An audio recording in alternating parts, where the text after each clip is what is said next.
In the early years of trying to diagnose this unrelenting fatigue, antidepressants had always been offered up to me by my doctor. I flatly refused. Doc, it's not depression. I don't get depressed. I mean, I get angry.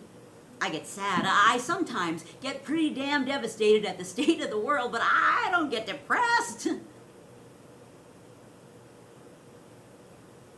Okay, well, even if it is emotional depression, I mean, is medication actually gonna fix that?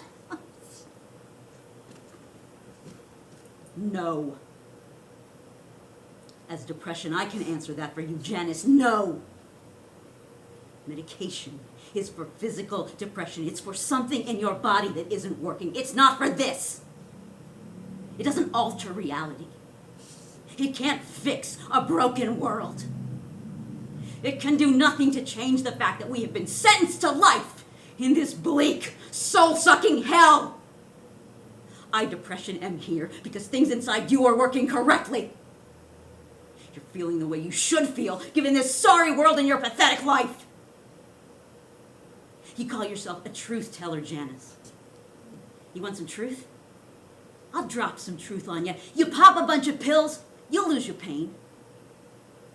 But you lose your pain, you lose your edge. You lose your edge, it'll silence you, little Miss Truth Teller. It'll take away your drive to fight the good fight, and without that,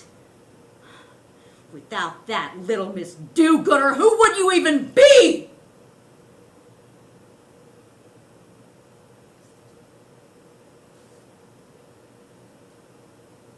I was trying to battle the beast of depression on my own. It clearly wasn't working. It was time to accept that I needed help. A happy hour with my good friend Connie turned serious. Normally, our happy hours are dishing about the theater and politics and the sorry state of public education. Well, Connie, did you pick the right year to retire from teaching? Do I know it or do I know it, Janice? I mean, my God, 3 months of COVID teaching was more than enough for me. And speaking of COVID, how about that governor of ours? I mean, he's killing off his own voters. Jeez. I mean, if you don't want to be governor anymore, just say so, am I right? Ooh, another margarita. But at this meeting, we talked about our personal lives. I shared honestly what was going on with me. Connie, it's Florida. I hate the weather. I'm appalled by the politics, horrified at the state of public education. Staying with Clark means staying with Florida in Florida, and I know I moved to Florida to be closer to my family, to be closer to the ocean, to be closer to a life that had room for living, but there's no room for living in my life. As a not really recovered workaholic, I had just recreated the speed of life from which I'd run.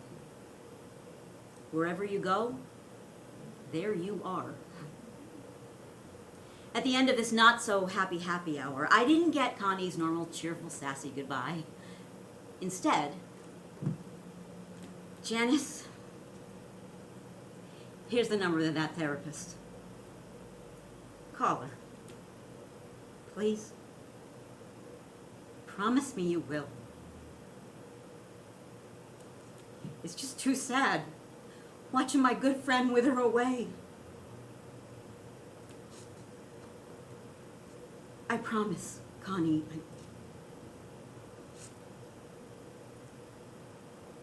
I promise.